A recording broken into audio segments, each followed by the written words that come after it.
Hello dear students, आज हम बच्चों क्लास 8 का मैथमेटिक्स का जो चैप्टर नंबर 3 है क्वाड्रिलेटरल्स वो स्टार्ट करने जा रहे हैं। तो चैप्टर को समझने से पहले हमको कुछ उसके बारे में बेसिक कॉन्सेप्ट्स पता होना चाहिए। तो देखते हैं क्या क्या चीज़ें हैं बेसिक्स। तो सबसे पहला जो इसमें हमारा पॉइंट है वो हम देखेंगे प्लेन सरफेस किसको बोलते हैं। सरफेस मतलब होता है सतह और प्लेन मतलब होता है फ्लैट, सपाट सतह। ठीक, तो आपको ये ब्लैक बोर्ड दिख रहा है, ग्रीन बोर्ड दिख रहा है, ठीक है। तो इस ग्रीन बोर्ड की जो सतह बिल्कुल फ्लैट है, तो इस प्रकार की कोई भी फ्लैट सरफेस, अच्छा ये एक कंप्लीट सरफेस नहीं है, ये सिर्फ सरफेस का हिस्सा मात्र है, ठीक है। तो एक प्लेन सरफेस एक ऐसी सतह होती है जो कि फ्लैट होती है और वो चारों तरफ ऊपर नीचे लेफ्ट राइट वो इनफाइनाइटली एक्सटेंड करती है, उसका कोई अंत नहीं होता। तो अंतहीन flat surface, an infinite flat surface is known as a plane surface. समतल होनी चाहिए वो, ठीक। चलिए, तो ये हो गया हमारा पहला प्लेन सरफेस। समझना जरूरी है, ठीक है, आपको समझ लेंगे तो इजी होगा। अगला है हमारा plane curve.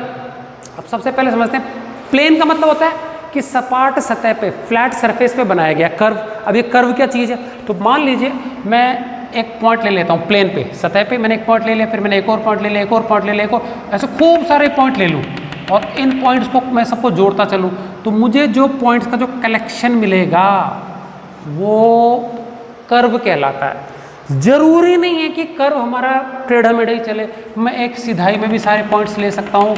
So it can also be a straight part. समझ में आ गया कि नहीं क्या? तो ये भी कर्व है और ये भी कर्व है। So what is curve? Curve को हम बोल सकते हैं simply join of a set of points in a plane. मतलब समझ में आ गया, किसी प्लेन में खूब सारे बिंदुओं के समूह को आपस में जोड़ दो, जो चीज हमको कंटिन्यूअस मिलेगी that is known as curve. क्योंकि फ्लैट सतह पे बनाया है हमने, तो ये कहलाता है बच्चों प्लेन कर्व। अब मान लीजिए मैं यहाँ से पॉइंट ले लूँ, कुछ तो मैं बिंदु उस पे ले लूँ, फिर मैं हवा में आ जाऊँ, आपकी तरफ उछाल के ऐसे ऐसे ऐसे ऐसे टेढ़ा मेढ़ा आ जाऊँ, तो ये बच्चों 3 डायमेंशनल कर्व हो गया। समझ में आ गया? ये पूरा का पूरा बिंदु फ्लैट सरफेस पर नहीं है, वो 3D कर्व कहलाएगा। तो फिलहाल हमको यहाँ बात कर रहे हैं किसकी प्लेन कर्व की बात कर रहे हैं हम, ठीक। ओके, नेक्स्ट इसके बाद आता है हमारा टाइप्स ऑफ कर्व। कितने प्रकार के कर्व हो सकते हैं, तो ये हम देख लेते हैं कितने प्रकार के कर्व्स हो सकते हैं। तो प्लेन सरफेस का डेफिनेशन लिखना चाहो तो लिख सकते हो, क्या लिख सकते हैं? A flat surface extending to infinity on all sides. अंतहीन, चारों ओर जो है चलती जाए, कभी खत्म ना हो, ऐसी सतह को फ्लैट सरफेस। हमारी वॉल है, वॉल वो भी सरफेस का एक छोटा पार्ट है, ठीक। चलिए, तो इसका कोई अंत नहीं होता। दोनों क्लियर है? ये कर्व मतलब समझ में आ गया, खूब सारे बिंदुओं को जोड़ दो लगातार एक ही फ्लैट सरफेस पे, वो होता है प्लेन कर्व। अब ये कर्व हमारे कितने प्रकार के होते हैं, तो बेसिकली 2 प्रकार के, ओपन एंड क्लोज कर्व, ठीक। अब हर कर्व का एक स्टार्टिंग पॉइंट होता है और एक होता है एंड पॉइंट। अब समझना ध्यान से, ओपन और क्लोज में बेसिक अंतर बताता हूँ। मान लीजिए मैं यहाँ से कर्व बनाना चालू कर रहा हूँ, बनाया बनाया बनाया बनाया बनाया बनाया बनाया बनाया बनाया बनाया, यहाँ लाके छोड़ दिया, तो ये है हमारा स्टार्टिंग पॉइंट, ये है हमारा एंड पॉइंट। तो अगर स्टार्टिंग पॉइंट और एंड पॉइंट अलग अलग जगह पे आते हो, मतलब जहाँ से चालू किया वहाँ पे खत्म ना किया, इस प्रकार का कर्व ओपन कर्व कहलाता है, मुंह खुला हुआ है उसका। समझ आ गया? अब केस नंबर 2 देख लेते हैं। ऐसे एक और कर्व बनाऊंगा मैं, यहाँ से चालू किया और वापस मैं ला करके वहीं टच कर दिया, तो जहाँ से मैंने चालू किया वहीं पे मैंने खत्म कर दिया। तो यदि किसी कर्व में स्टार्टिंग पॉइंट और जो एंड पॉइंट है वो एक ही स्थान पर आ जाए, तो इस प्रकार का जो कर्व है बच्चों वो कहलाता है क्लोज कर्व। इन दोनों का मतलब समझ आ गया? तो ये हमारा ओपन कर्व है और ये हमारा कैसा है? क्लोज कर्व है। समझ में आ गया? तो ओपन कर्व की डेफिनेशन क्या होगी? A curve in which the end point and the beginning point या starting point they are not at same place. समझ में आ गया? वो डिफरेंट प्लेसेस पे हो। जबकि क्लोज कर्व होता है जहाँ पे बिगिनिंग और एंड एक ही स्थान पे मौजूद हो, वो होता है क्लोज्ड कर्व, ठीक। चलिए, अब ये जो क्लोज कर्व है ये वाला, ठीक है, मैंने तो गोलमोल बना दिया, हम स्ट्रेट लाइन सेगमेंट से भी बना सकते हैं। ये लीजिए, ये ओपन कर्व हो गया, ठीक है। क्लोज कर्व लीजिए, ये क्लोज कर्व हो गया। समझ में आ गया? तुम स्ट्रेट लाइन सेगमेंट से बनाए और गोलमोल कैसे भी फ्री हैंड से बनाए, कोई फर्क नहीं पड़ेगा, ठीक। अब क्लोज कर्व 2 प्रकार के होते हैं, simple and complex. Simple and complex. तो चलिए इसको समझते हैं। मैं ऊपर का थोड़ा सा मिटा देता हूं।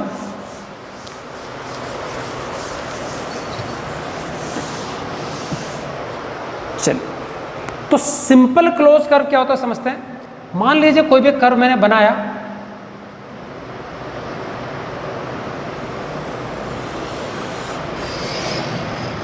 ये कर्व हो गया, ठीक है, ओके। अच्छा क्लोज बनाना है ना हमको, तो चलो यहाँ पे मैंने बंद कर दिया, ये एक हमारा क्लोज कर्व हो गया, ठीक है, ओके। अब मैं एक और क्लोज कर्व बनाऊंगा, ये भी क्लोज्ड ही है, बट इन दोनों में फर्क क्या है बताओ। ये कर्व जो है ये खुद को ही काट के जा रहा है, जबकि यहाँ पे कहीं पे भी लाइन से क्रॉस नहीं किया। तो एक ऐसा कर्व जो खुद को नहीं काटता हो, बंद है दोनों, जहां से स्टार्ट किया वहां खत्म किया, बट जो खुद को नहीं काटता हो ये सिंपल है, और जो खुद को काट लेता हो ये, अच्छा काटने का मतलब कितनी बार काटे, ये एक बार भी काट सकता है, 2 बार भी काट सकता है, 100 बार भी काट सकता है। समझ में आ गया कि यदि कम से कम एक बार भी काट लेता है, खुद को इंटरसेप्ट कर लेता है, तो उस प्रकार का कहलाता है कौन सा कर्व, कॉम्प्लेक्स कर्व। तो सिंपल क्या लिखेंगे,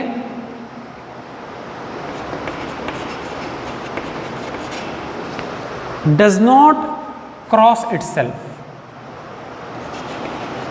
डज नॉट क्रॉस, खुद को क्रॉस नहीं करता, इट क्रॉसेस 1 और मोर टाइम्स। समझ में आ गया, कम से कम एक या एक से ज्यादा बार भी क्या है, ये खुद को क्रॉस कर सकता है। चलिए, तो मैं 2-3 और सिंपल कर्व्स के एग्जांपल बता रहा हूं, ध्यान से सुन लेंगे। ये हमारा ओवल हो गया, ये हमारा एलिप्स हो गया, ये हमारा, ये सारे के सारे सिंपल कर्व हैं, सारे क्लोज्ड हैं, बट कोई भी किसी को काट नहीं रहा, जहां से शुरू किया वहां पे खत्म हो गया, ठीक है। तो ये सारे के सारे किस कैटेगरी के आ गए, ये सारे के सारे सिंपल क्लोज्ड कर्व्स, ठीक है, सिंपल क्लोज्ड कर्व्स। अब कॉम्प्लेक्स वाले कैसे होंगे, जो आपस में काटेंगे। मान लीजिए मैंने ऐसे ऐसे ऐसे ये बना दिया, तो देखो ये एक बार काटा, ठीक है, लीजिए ये 2 बार कट गया आपस में, ठीक है, स्टार जैसा बना दिया, काफ़ी बार कट गया, ये 4-5 बार कट गया, ठीक। तो इस प्रकार के जो कर्व्स होते हैं, और चाहे हम क्या कर दें, गोलमोल बनाना तो गोलमोल भी बना सकते हैं, ये लीजिए, लीजिए ये भी एक कर्व हो गया, ठीक है। तो इस प्रकार के बहुत सारे पैटर्न्स बना सकते हैं, जो एक या एक से ज्यादा बार आपस में खुद को ही काट ले, वो हो गया कैसा कर्व, कॉम्प्लेक्स क्लोज कर्व। तो बच्चों यहाँ 2 तरह के क्वेश्चन आते हैं, आपको सीधा पूछ सकते हैं कि भाई ये है कर्व, ऐसा कर्व बनाया जाए, तो कैसा भी आप बना सकते हो, कोई दिक्कत नहीं है। और यदि आपको बोला जाए कि आपको कर्व दिखाया गया है और आपको जस्ट छटनी करनी है, आइडेंटिफाई करना है कि कौन सा किस कैटेगरी का, ये सिंपल है तो सबसे पहला ओपन क्लोज पहचानना आना चाहिए, और क्लोज में भी सिंपल कौन सा है और कॉम्प्लेक्स कौन सा। तो सिंपल खुद को काटता नहीं है, कॉम्प्लेक्स खुद को काट लेता है, क्रॉस कर लेता है, ठीक है। तो यहाँ देखो ये एक्स लगा हुआ, एक्स क्रॉस, एक्स को क्रॉस भी तो बोलते हैं, तो जो क्रॉस कर ले वो कॉम्प्लेक्स, जो नहीं कर ले वो सिंपल, साधारण, ठीक। चलिए, तो इधर ध्यान देना, एक्स और यहाँ शुरू में एस है, एस एक खुद को काटता नहीं है कभी भी, ठीक है, जबकि ये एक्स क्या है, तो ऐसे क्रॉस में याद रख लेना, स्पेलिंग साहब, ठीक। चलिए, अब हम चलते हैं बच्चों, पॉलीगॉन क्या होता है, ठीक। तो पॉलीगॉन क्या है बच्चों, पहली बात तो ये क्लोज्ड कर्व है, समझ आएगा, जहां से स्टार्ट करेंगे वहीं पे आके खत्म करना पड़ेगा। और ये एक ऐसा कर्व है जो सिर्फ और सिर्फ लाइन सेगमेंट का, मतलब लाइन सेगमेंट स्ट्रेट टुकड़ा होता है, ठीक है। तो स्ट्रेट लाइन सेगमेंट का क्लोज, अब स्ट्रेट लाइन सेगमेंट मान लीजिए मैंने एक खींच दिया, ये एक लाइन सेगमेंट हो गया, अभी तो बंद नहीं हो पाया, अब यहीं से मैंने एक और खींच दिया, तो अभी भी खुला है मुंह, तो अब मुझे बंद करने के लिए कम से कम एक और तो खींचनी पड़ेगी, तभी तो बंद हो पाएगा। तो इसका मतलब ये एक पॉलीगॉन हो गया, ये 3 साइड हो गई। इसी प्रकार से 4 साइड वाला हो सकता है, 5 साइड वाला हो सकता है, 2 साइड वाला नहीं होगा, समझ में आ गया। स्टार्ट कहाँ से होगा, थी, तो 3 साइड का close figure, straight line segment से बना हुआ कर्व, जिसको हम क्या बोलेंगे, पॉलीगॉन। इसके बाद 4 साइड वाला, 5 वाला, 6 वाला, 7 वाला, तो इनके सबके अलग अलग स्पेशल नाम है। तो सिंपली पॉलीगॉन का मतलब क्या होता है, अ क्लोज्ड कर्व, एक बंद कर्व है, made up of only line segments, ये सिर्फ और सिर्फ किसका बना हुआ है, लाइन सेगमेंट का बनता है। तो स्टार्ट होगा ये 3 साइड से। तो देखते हैं इनके स्पेशल नाम क्या है, ये रब कर देता हूं मैं थोड़ा। तो पॉलीगॉन के सबके हम टाइप्स देख लेंगे अभी।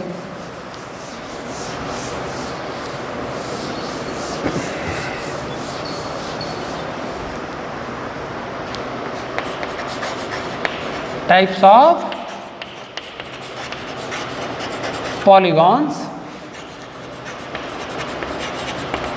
depending upon the number of sides.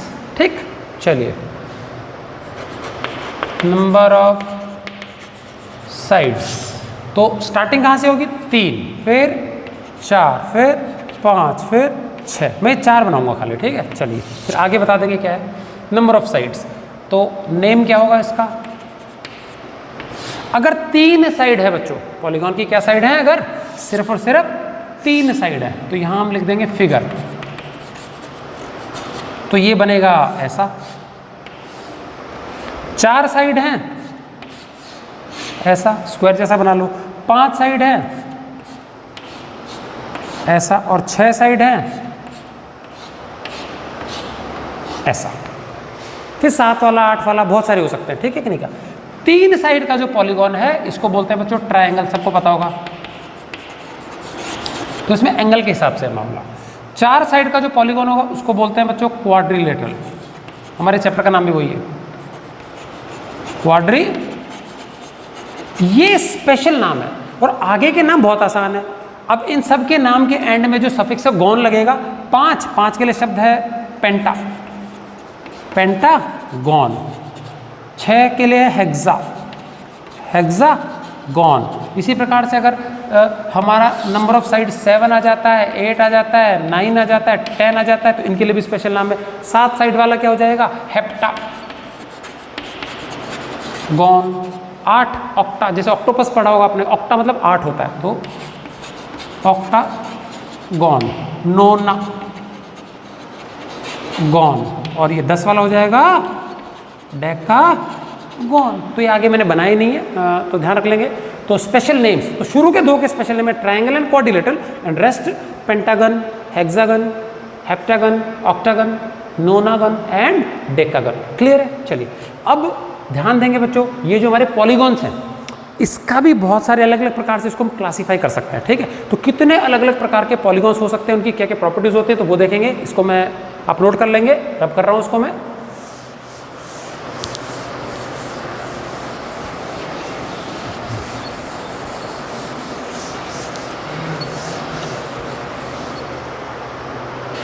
चलिए अगला हमारा इक्विलैटरल पॉलीगॉन। अगला हमारा है इक्वी एंगुलर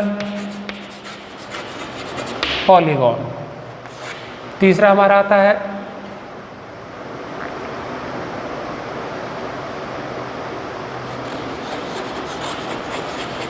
रेगुलर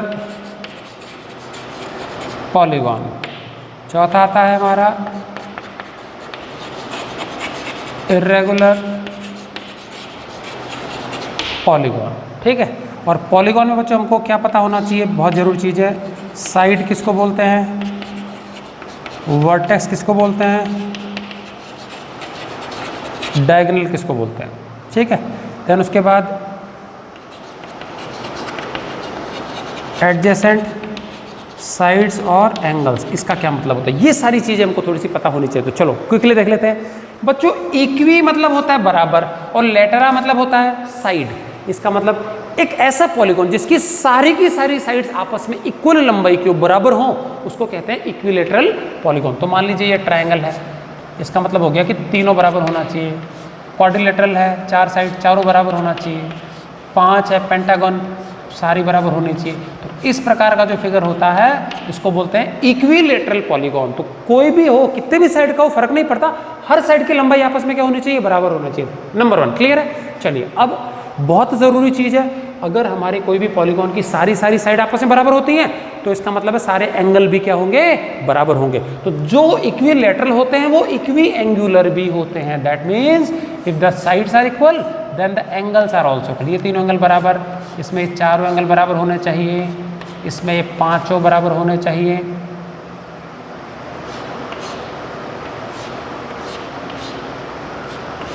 लेकिन रूल नहीं है, रूल नहीं है कि सारे बराबर ही हो।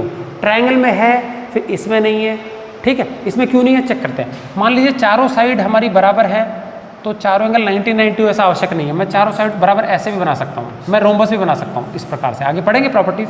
तो इसमें चारों साइड तो बराबर होती हैं, तो ये क्या है, इक्विलेटरल है, बट ये इक्विएंगुलर नहीं है, दो एंगल बड़े हैं और दो एंगल क्या है, छोटे, तो गड़बड़ हो जाती है कई बार। तो रूल एक, जिसके सारे साइड बराबर हो, सारे एंगल ही बराबर हो, कुछ में होता है कुछ में नहीं होता, ठीक है ना। तो इंपॉर्टेंट चीज, अलग अलग डेफिनेशन याद रखेंगे। इक्विएंगुलर, इक्विलेटरल, सारे साइड बराबर, each side is of equal length. Equiangular, all angles are equal, ठीक है। उसके बाद आता है हमारे रेगुलर पॉलीगॉन बच्चों। अब रेगुलर पॉलीगॉन वो होता है जिसमें दोनों कंडीशन साथ आती है। इसका मतलब समझाया गया, all sides equal and each angle equal. So एक ऐसा पॉलीगॉन जिसकी सारी साइड्स हैं, उनकी लंबाई बराबर हो और जिसमें प्रत्येक एंगल बराबर हो जाए, वो क्या होता है, रेगुलर पॉलीगॉन होता है। और इर्रेगुलर का मतलब उल्टा, जो रेगुलर नहीं है। इसका मतलब हो गया नॉट, इसका मतलब क्या है, ये दोनों कंडीशन साथ नहीं आनी चाहिए। मतलब क्या है, एक भी साइड अलग हो गया लंबाई में या एक भी एंगल अलग हो गया तो फिर वो इर्रेगुलर पॉलीगॉन माना जाएगा। मतलब समझ आएगा। तो ये कंडीशन में देखो, तो एक अलग हो जाए, दो अलग हो जाए, तीन हो जाए, कोई फर्क नहीं पड़ता। मतलब सारी की सारी मैचिंग ही नहीं होनी चाहिए, साइड्स या एंगल्स। मान लीजिए साइड मैचिंग हो रही है लेकिन एंगल गड़बड़ हो जाए, कुछ भी हो सकता है, तो रेगुलर में इनमें गड़बड़ हो जाएगी। समझ में आएगा, सारी साइड इक्वल नहीं होगी, सारे एंगल्स इक्वल नहीं होंगे, ठीक। तो ये समझ में आ गया चारों, equilateral, all sides equal, equiangular, all angles are equal, regular, all sides equal, all angles equal, and irregular polygon जो कि रेगुलर नहीं है, मतलब कोई भी एक एंगल या साइड डिफरेंट हो सकती है, ठीक। चलिए अब ध्यान देना, मान लीजिए मैं ये पॉलीगॉन बना लेता हूं, मैंने 5 साइड का बना दिया पॉलीगॉन, ठीक है ना। चलिए, साइड किसको बोलते हैं बच्चों, ये साइड है, ये चीज क्या कहलाती है, साइड। तो every side of a polygon is a line segment, ठीक है, लाइन सेगमेंट है। चलिए, so side is a line segment. उसके बाद आता है हमारा वर्टेक्स। ये लाइन सेगमेंट जो साइड है जहां पे खत्म हो रही है एंड पॉइंट, वो वर्टेक्स कहलाते हैं। क्या कहलाते हैं, वर्टेक्स कहलाते हैं। और वर्टेक्स भी एंगल्स बनते हैं हमारे। So what are vertices, vertex का प्लूरल क्या होता है, VERTICES, वर्टाइसेस। तो वर्टेक्स क्या होता है, जो कोई भी साइड है पॉलीगॉन की, उसका जो एंड पॉइंट होता है, those are known as vertices. So what are vertices, the end points of any side of a polygon is known as vertex और वर्टाइसेस। उसके बाद आता है बच्चों डायगोनल। डायगोनल का मतलब क्या, ध्यान से समझना। उससे पहले मैं बता देता हूं एडजेसेंट साइड्स या एंगल्स क्या होते हैं। तो ये सारे के सारे कोने जो बन रहे हैं वर्टेक्स है हमारे, ठीक है। अब एडजेसेंट मतलब होता है अगल बगल के, लगातार, कंसेक्यूटिव भी बोलते हैं इसको। अब देखना ध्यान से, पहले साइड की बात कर लेते हैं। ये साइड है, अब मैं बोलूँ कि भैया इसके पड़ोसी साइड कौन सी जो इसके टच है, तो ये दोनों एडजेसेंट हो गई, ये दोनों एडजेसेंट हो गई, ये दोनों एडजेसेंट हो गई, ये दोनों, मतलब जो दोनों साइड्स एक साथ हैं, टच है, उनको बोलते हैं एडजेसेंट साइड्स का जोड़ा। तो ये दोनों एडजेसेंट है, ये दोनों, समझ में आ गया। इसी प्रकार से एडजेसेंट वर्टेक्स बोले तो ये दोनों एडजेसेंट है, ये दोनों एडजेसेंट है वर्टेक्स, ये दोनों एडजेसेंट है, ये दोनों एडजेसेंट है, समझ में आ गया। तो बिल्कुल अगल बगल के जो दो वर्टाइसेस होते हैं लगातार, या हम बोल सकते हैं कि एक ही लाइन सेगमेंट जो एक साइड होती है, उसके जो दोनों एंड पॉइंट्स है, वही हमारे एडजेसेंट वर्टाइसेस भी होते हैं। ये दोनों एडजेसेंट है, ये दोनों एडजेसेंट है, ये, तो मतलब एडजेसेंट का मतलब समझेंगे जो साथ साथ होते हैं। तो ये एडजेसेंट वर्टाइसेस होगा, ये वर्टाइस एडजेसेंट, ये दोनों एडजेसेंट और ये दोनों एडजेसेंट। साइड्स की बात करें तो ये और ये एडजेसेंट, ये इसके साथ एडजेसेंट, ये इसके साथ। तो कभी भी आपको जोड़े लिखने के लिए आ सकते हैं कि भाई ये हमारा पॉलीगॉन है, एडजेसेंट एंगल्स का जोड़े बताओ, या एडजेसेंट वर्टाइसेस के जोड़े बताओ, या एडजेसेंट साइड्स के जोड़े बताओ। समझ में आ गया, तो हम लिख सकते हैं, क्लियर है। तो ये चीज़ समझ में आ गया, एडजेसेंट साइड से एडजेसेंट एंगल्स। तो एंगल जो वर्टेक्स होता है वहीं पे हमारा एंगल बनता है। मान लीजिए ए है, ये बी है, ये सी है, ये डी है, ये ई है। तो ए और बी एडजेसेंट वर्टाइसेस हो गए, एंगल ए और एंगल बी एडजेसेंट एंगल्स हो गए। बस एंगल लगा देना तो एंगल हो जाएगा।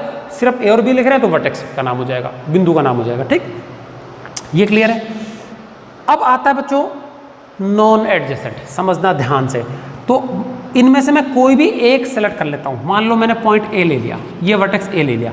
अब मुझे वर्टेक्स ए को बाकी जितने भी वर्टाइसेस हैं उनसे जोड़ना है, लेकिन एडजेसेंट वाले से नहीं जोड़ना है। क्यों नहीं जोड़ना, क्योंकि एडजेसेंट वाले से पहले से जुड़ा हुआ। तो देखो एक एडजेसेंट ई है, पहले से जुड़ा है, बी पहले से जुड़ा है, दो और बच गए जो नॉन एडजेसेंट है, उनसे जोड़ना है। जोड़ दिया, जोड़ दिया। तो बच्चों ये जो दो अंदर लाइन सेगमेंट बने ना, ये डायगोनल होता है। अब बताओ डायगोनल क्या होता है। किसी भी वर्टेक्स को नॉन एडजेसेंट वर्टेक्स से जोड़ने पर जो मिला वो डायगोनल। चलिए 4 साइड का बना लो।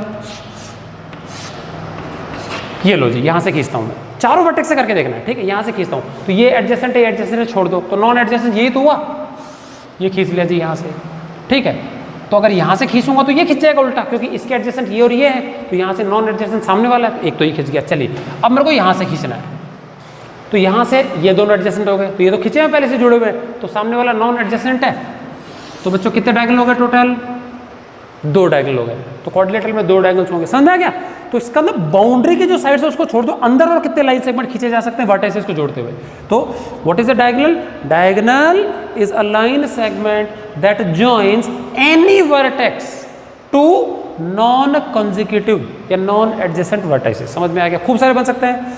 यहाँ से बना लेंगे तो देखो इन दोनों से तो जुड़ा हुआ है, इधर जोड़ देंगे, इधर जोड़ देंगे, ठीक है। ये दोनों चेक कर लिया मैंने, यहाँ से देख लेंगे, इनको तो जोड़ना नहीं है, ये जोड़ना है, ये जुड़ जाएगा। यहाँ से देख लेंगे, लो जी इतने बन गए, 5 बन गए हमारे। यहाँ से देखो 1 2 3 4 और ये 5, समझ में आ गया? तो 5 हमारे डायगोनल्स बन गए। तो आगे एक मैं अलग से फॉर्मूला बता दूंगा कि ये जो नंबर ऑफ डायगोनल्स है इसकी गिनती कैसे करनी, तो फॉर्मूले में आएगा यहाँ पे। तो बच्चों ये था हमारा क्या है, जो चैप्टर हमारा क्वाड्रिलेटरल्स है उसका कुछ बेसिक चीज़ें, तो इसको ढंग से आप लोग अच्छे से समझ लेंगे। और उसके बाद क्या है, एक और है हमारा छोटा सा टॉपिक, वो और बता दूं मैं आपको।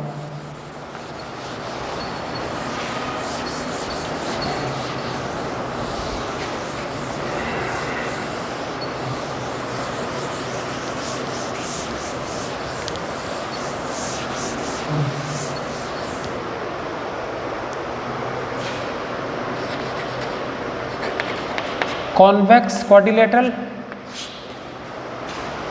या फिर पॉलीगॉन ही लिख लेते हैं, ठीक है ना। कॉन्वेक्स पॉलीगॉन और कॉनकेव पॉलीगॉन।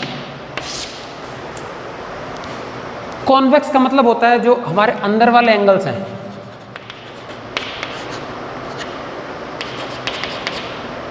जितने भी हमारे अंदर वाले एंगल्स हैं वो लेस देन 180 डिग्री हों। 180 डिग्री से कम हो तो कॉन्वेक्स। मान लीजिए मैंने ट्रायंगल बना लिया, मैंने क्वाड्रिलेटरल बना लिया, मैंने पेंटागन बना लिया, ये जो भी एंगल्स हैं ये सारे 180 से कम होने चाहिए। समझ में आ गया? तो हमारा इस प्रकार का जो पॉलीगॉन है वो कहलाता है कॉन्वेक्स पॉलीगॉन, ठीक है। अब 180 का मतलब क्या होता है, ये हमारी स्ट्रेट लाइन है, यहाँ से मैं एंगल नापना चालू करूँ तो ये हमारा 90 डिग्री होता है, और आ जाए यहाँ तक उठा करके तो ये हमारा कितना हो जाएगा पूरा, और 90, तो 90 कितना हो गया 180 डिग्री। तो मतलब एक स्ट्रेट लाइन बननी चाहिए, ठीक। और 180 से बड़े एंगल का मतलब होगा ऐसे करके ये लाइन और नीचे गिरे, इस प्रकार का। समझ में आ गया? ये जो सीधी लाइन है इसको मैंने और नीचे मोड़ दिया तो ये 180 से बड़ा ऐसा कुछ दिखेगा हमको। समझ में आ गया? तो अगर ऐसा एंगल कोई बन रहा है तो कॉन्वेक्स नहीं माना जाएगा। तो कॉनकेव क्या होता है, at least one angle is more than 180 degree.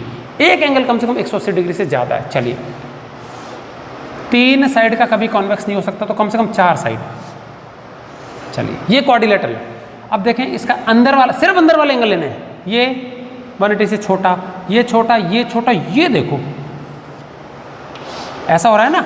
अब मुझे था अगर मैं ये स्ट्रेट लाइन को मैं सीधा ही आगे बढ़ा दूं तो यहाँ से यहाँ तक तो हो गया 180, और ये एक्स्ट्रा और है थोड़ा सा, तो ये 180 से बड़ा हो गया ना अंदर वाला। तो इस, क्योंकि ये है मोर देन 180 डिग्री, तो ये हो गया हमारा कॉनकेव पॉलीगॉन। समझ में आ गया? तो ऐसा कोई भी पॉलीगॉन 4-5 साइड का बनाना है, लो ये लो, ऐसा समझ में आ गया कि नहीं? तो इस प्रकार का जो चीज़ है वो कहलाता है, इस प्रकार का जो पॉलीगॉन है जिसमें एक भी एंगल अगर 180 डिग्री से बड़ा हो जाए then it is known as concave polygon, और अगर सारे के सारे एंगल्स 180 से छोटे हैं तो कहलाता है कॉन्वेक्स। तो इस इंपॉर्टेंट जानकारी को भी नोट कर लेंगे। तो इसके आगे कुछ थोड़े बहुत और बेसिक कॉन्सेप्ट्स है वो समझाने के बाद में अगले पार्ट में हम फिर एक्सरसाइज स्टार्ट करेंगे। तो इसको अच्छे से आप लोग समझ करके नोट कर लेंगे नोटबुक में।